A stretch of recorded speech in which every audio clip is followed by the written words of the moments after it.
All right, so if you're a smart teller, if you're a good teller, you might be thinking, what is holding me from becoming a millionaire from this fashion business?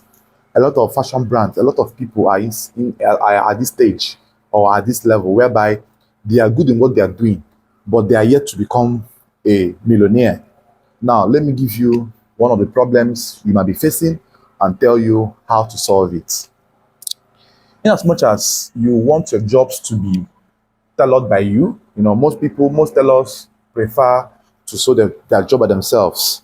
But do you think the likes of Kevin Klein, Sheyi Voji, Yomi Casual, these are the people I think that I can easily mention and you will have reason to understand what I'm saying. Do you get hair?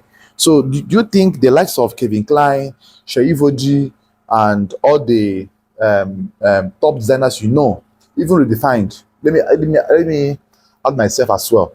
Do you think we became or they became a billionaire or millionaire by sewing by themselves? No. What do they need to do? Or what do you need to do? All you need to do is to improve your workforce. How do you improve your workforce? By employing good hands or training people that will help you sew. For example, in a day, if you can make 4 clothes by yourself in a day, you get like by yourself without anybody helping you. If you employ a tailor that will work for you, you tend to make more. You tend to stand a chance of sewing or tailoring more outfits, and you'll be scared of how to pay them at first based on there's no money. You're trying to manage yourself. You don't need to manage yourself to grow your brand. Some persons will be like, okay, let me first of all grow before I employ a tailor. The little ones you have already, you can still employ a tailor and still be growing alongside your workforce. So when you have jobs that you always deliver by yourself, like let's say 2 jobs in a day, if you employ another hand, you tend to have like times two or times three of the jobs you're delivering. You get the first time I employed a tailor, I didn't even have the capital to even pay. Like I didn't have enough money in my account to even pay the person. But I'm like, okay, since I pay by commission, whatever you work out is what I will pay you. That means if you do not so, I won't need to bother myself of payment. You get so when you have that mindset of um, growth, you tend to have more jobs being delivered in a very short period of time. So that is the only thing, one of the things I know you can do to improve yourself. Have employ good tellers. If you don't want to employ like you make full payment, look for persons you can train for free. And then let there be an agreement that this person will work for you for like a year or two, so that before the person goes, the money he or she would have paid, the people must have worked it out for you. That right? So if you don't employ workers, only you know go fit sew the clothes. Oh, only you know go fit sew am. That's the truth. Like I know that for sometimes you might want to take the whole money, but taking the whole money does not make you a smart teller. Rather, what makes you a smart teller is by delivering on time, having early delivery, like delivering your jobs early as possible, and also making sure that everything you are delivering is coming out the way it should. Like for example, now this morning, I have 5 clothes to deliver by today. I am meant to make a way bill to Lagos by night bus today. 5 clothes, 5 up and down. And I have shared the tops, the trousers within my workers. Now I share the top as well within my workers. Now those ones that are critical, that are very tasking, I am the one making them by myself. This one now, right? That's why I'm trying to make this video alongside this tutorial, this whatever I'm doing now. So if I had only myself working, how would I have been able to make 6 clothes to deliver tonight? It's not possible. And by so doing, I will now lose that client, right? So I am trying to expand my workforce while I take in more orders. The jobs I deliver in a week as a group of tailor, you will not even have the time, the strength to deliver that work in 2 or 3 weeks. Only you cannot do it because these 5 jobs now will be my personal job for like a week or two, depending, or let's say 8 days.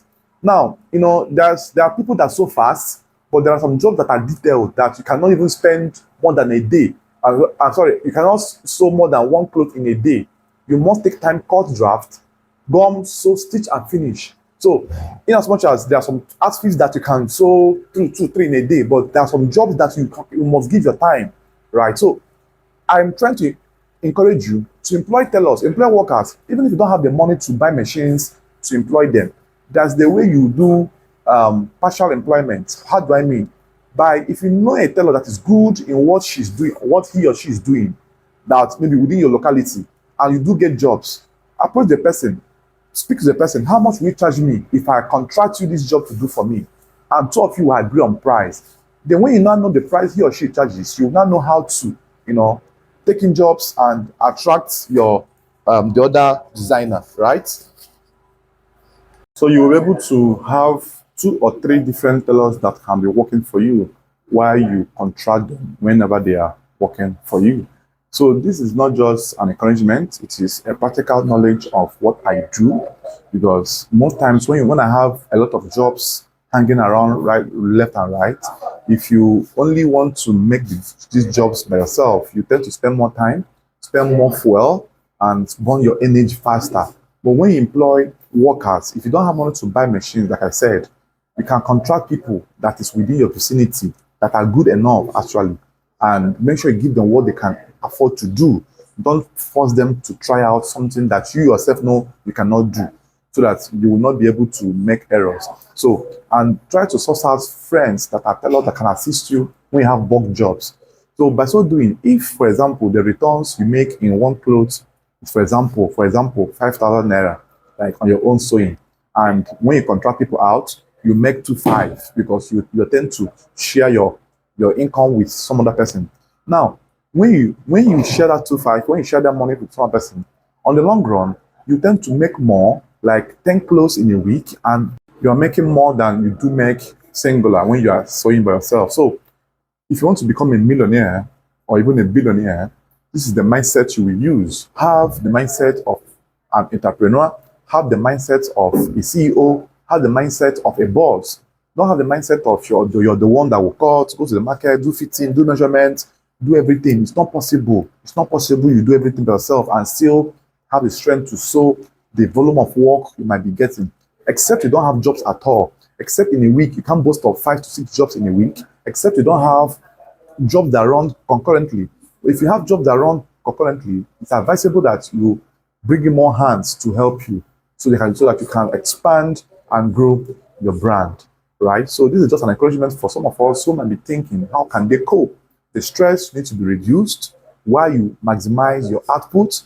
Your focus needs to be more focused so that you'll be able to do adverts and take in more jobs and more orders from your clients. Now, as a good smart tailor you are, there are no time to decline jobs, especially if you're not on the seasonal period. You're only going to do this off season, like from January to October, November, depending. And you don't take in these kind of orders by December period, because December periods, most tailors are occupied, so that you don't get yourself stranded during this period. So if you derive value from this video, don't forget to like, share, comment, and subscribe to my channel. And also drop your comments in the comment section of this video. I will go through them and read from you guys. Thank you for watching, and bye-bye for now.